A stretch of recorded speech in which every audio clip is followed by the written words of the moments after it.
Welcome back, legends. It's your boy, Toasted Gaming, and we're diving into part 3 of the Unreal Engine 2 ranking. If you've been around my channel, you know I've already put myself through hell with full rankings of a build engine, lift tech, and now Unreal Engine 2. If you haven't seen part 1 and part 2 yet, hit pause, go watch those first. I'll stay here, wait for you, because trust me, you'll want the full journey. The good, the bad, and the oh dear god, who paid money for this? So, how did I decide these rankings? Mostly my opinion, since I actually played and researched these things. But I also looked at critic reviews, user feedback, and sometimes just vibes. If a game felt like hot garbage, it lost points.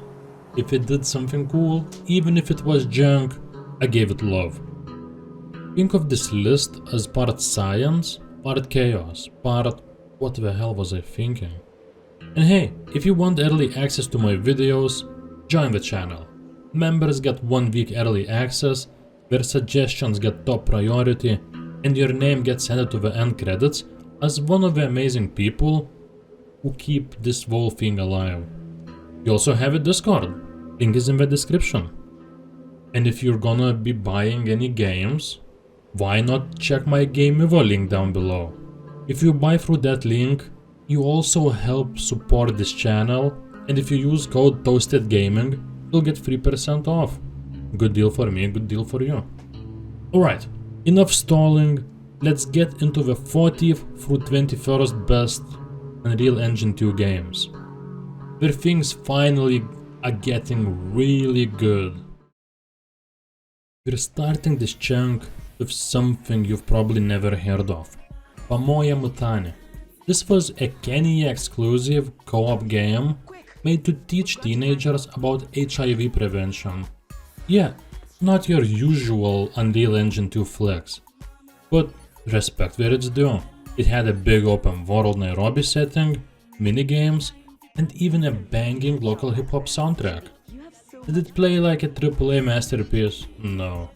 Did it save lives? Potentially. So maybe I shouldn't have included this cause it's kind of a game, but not totally. And there are better games that it's ahead of. Probably, maybe even a lot of them. But it did something special. So I couldn't force myself putting it into a low position, so sorry if you don't agree. But it's here, in 40th place.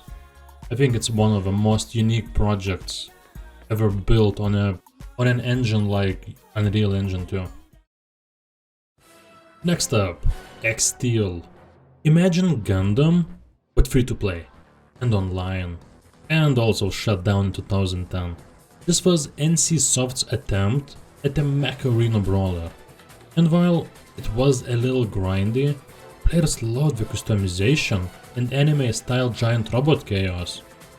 It's gone now, but for a hot minute, it had a loyal fanbase. RIP to another MMO that lived fast, died young, and is now remembered on obscure YouTube clips. Then we've got America's Army, Rise of a Soldier.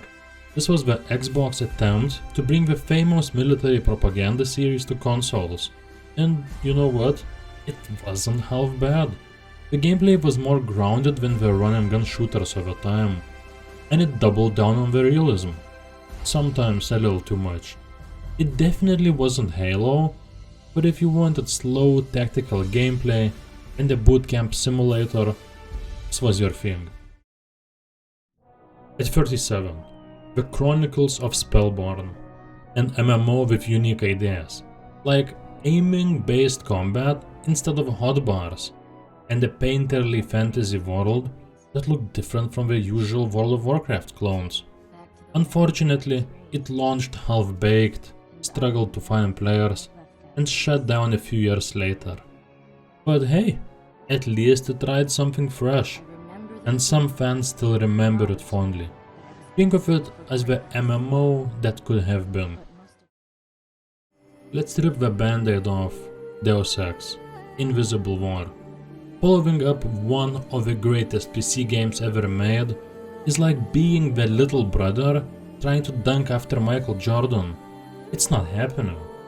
The game simplified a lot of the systems, shrunk the maps, and left fans salty for years. But here's the thing. Judged on its own, not as a sequel to Deus Ex original, it's still a decent cyberpunk shooter RPG. The story has interesting moral choices, the atmosphere was solid, and honestly, it aged a little better than people give it credit for. Still, if you played the first Deus Ex, you probably felt like this was a diet soda compared to the real thing. At 35, we've got Vanguard, Saga of Heroes. This was Brad McQuaid's post-EverQuest MMO, promising a massive seamless world with no loading screens. Also advanced crafting, diplomacy systems, basically the works. And to be fair, the ambition was insane. The execution, not so much. It launched buggy and finished and ran like your PC was trying to render the entire universe at once. Still, the hardcore MMO crowd respected what it was trying to do. If World of Warcraft was McDonald's, Vanguard was that weird local diner that burned down before anyone really tried it. Then we've got I Am Alive, a survival game that started as a big budget AAA project, got scrapped, and re-emerged years later as a smaller downloadable title. And honestly, it wasn't half bad. The stamina-based climbing mechanics were tense, the post-apocalyptic setting was bleak in a good way, and it really captured that barely hanging on vibe. Sure, it looked dated even at launch and had clunky combat, but the survival atmosphere carried it. A flawed gem, but one with real identity. At 33, Magna Carta, Tears of Blood. This Korean RPG hit PS2 with gorgeous art and a unique turn-based combat. The pacing was slow, the voice acting was, let's just say, painful, okay? But the character designs were absolutely stunning. Hyung Tae Kim's art carried this game hard. It's one of those cult JRPGs that some players swear by and others bounce off immediately. If you're into pretty anime boys with swords bigger than their torsos, this was your jam. And if you're not, well, it probably wasn't. At 32, we've got Red Steel, one of these big launch titles. Everyone thought the motion controls would turn this into the ultimate sword and gun experience. But instead it felt more like fighting with a wet broomstick. Still, it deserves credit for ambition. The mix of Yakuza shootouts and katana duels gave it some personality, and it showed off what the V could maybe do someday. Not a masterpiece, but a memorable part of that launch window hype. Next up, Harry Potter and the Prisoner of Azkaban on PC. And let me clarify, this isn't the same game as the console version. The PC release was basically its own thing. More kid-friendly, more puzzle-oriented, and definitely less polished.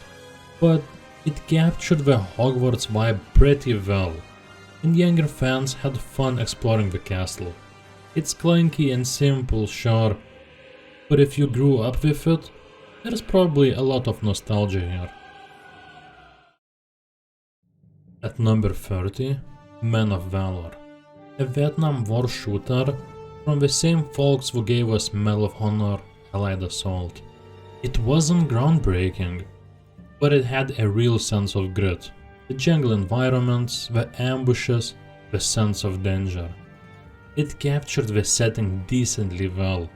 The controls and the AI could be rough, but it stood out by tackling a war that wasn't often covered in games at the time. Think of it as Medal of Honor with rice paddies and Hueys. And at 29, we've got Project Snowblind, which was originally planned as a spin-off of Deus Ex before it morphed into its own thing. You can definitely feel the DNA though. Augmentations, tactical gadgets, and a futuristic setting. It didn't quite reach the depth of Deus Ex, but as a straightforward action shooter, it was pretty solid. Fast-paced, fun powers, and some great level variety. Honestly, one of those games that didn't set the world on fire, but deserves a little more credit than it gets. At 28, we've got Medal of Honor, Rising Sun. This one threw us into the Pacific Theater, starting with that epic Pearl Harbor mission that blew minds back in 2003.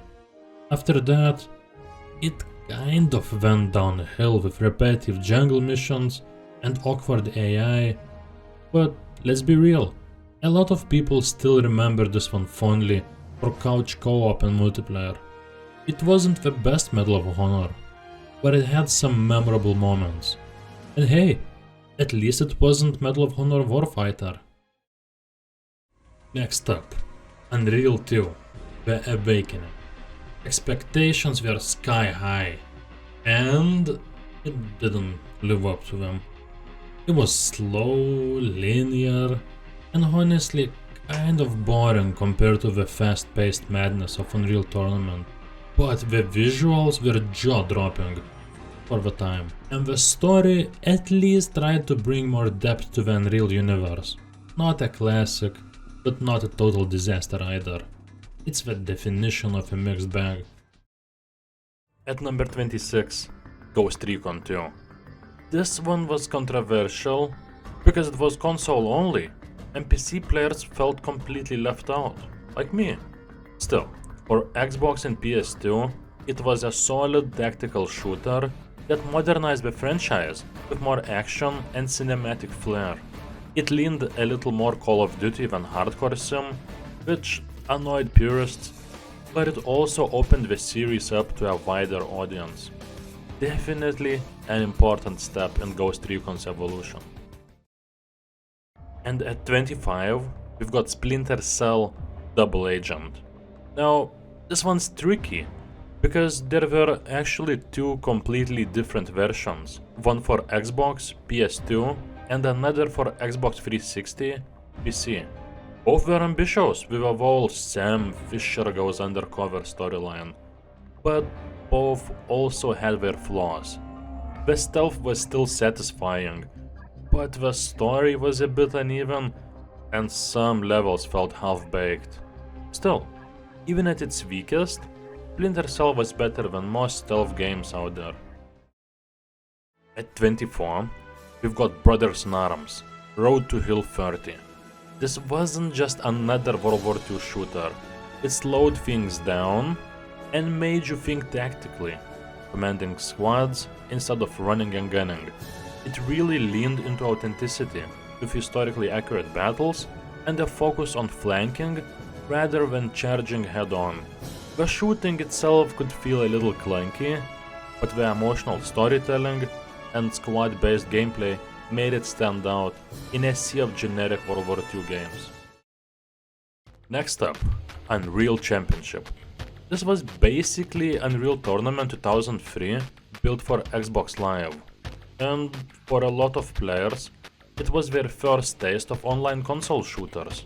It didn't have the same depth as the PC version, but the fast-paced arena action was still addictive.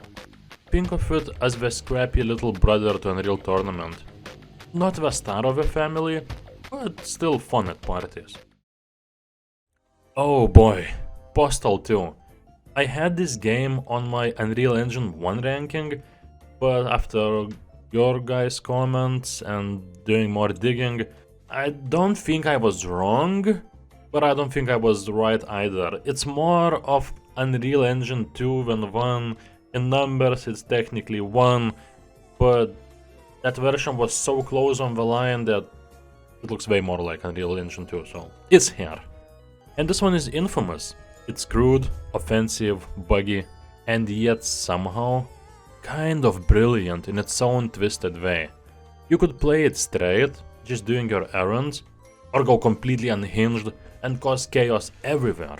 It pushes boundaries, sometimes for shock value, sometimes for satire, and while critics tore it apart, it became a cult classic. Love it or hate it, you'll never forget it. And at 21, Tribes, Vengeance. The Tribes series was all about jetpacks, skiing across maps, and massive online battles, and Vengeance kept that spirit alive. It also added a surprisingly solid single-player campaign, which was a huge surprise to me, and it was rare for arena shooters at the time. It didn't hit the same high as the original Star Siege Tribes, but the movement was smooth, the combat was fun, and the jetpacks were still the star of the show. And that wraps up part 3 of the Unreal Engine 2 ranking. We've made it all the way from 40th down to 21st. The final part is coming someday, maybe soon, maybe not. But in that one, we're gonna break into the real heavy hitters. The absolute best games built on this engine. If you enjoyed this video, make sure to smash that like button. It really helps me out. Leave a comment below and tell me which positions you would have changed, or which games you think deserved to rank higher or lower. I read all your comments, even the ones who hate on me. Don't forget to subscribe and ring the bell so you don't miss part 4 when it drops, or other rankings, or other videos, maybe streams. I might be doing this by now, who knows. And if you've got an idea for a future ranking or video, drop your suggestions down below, or join my Discord, the link is in the description. Also, quick reminder, if you want to support the channel, you can join and get 1 week early access to all videos, priority on your suggestions, and your name in the credits with the awesome supporters who make this possible. And for extra support, I've teamed up with GameEvo. If you buy games using the link in the description and use the code ToastedGaming, you'll get 3% of your order, and you'll help me with this channel. Thanks for watching, and I'll see you in part 4, where the Unreal Engine 2 journey finally reaches the top of the mountain.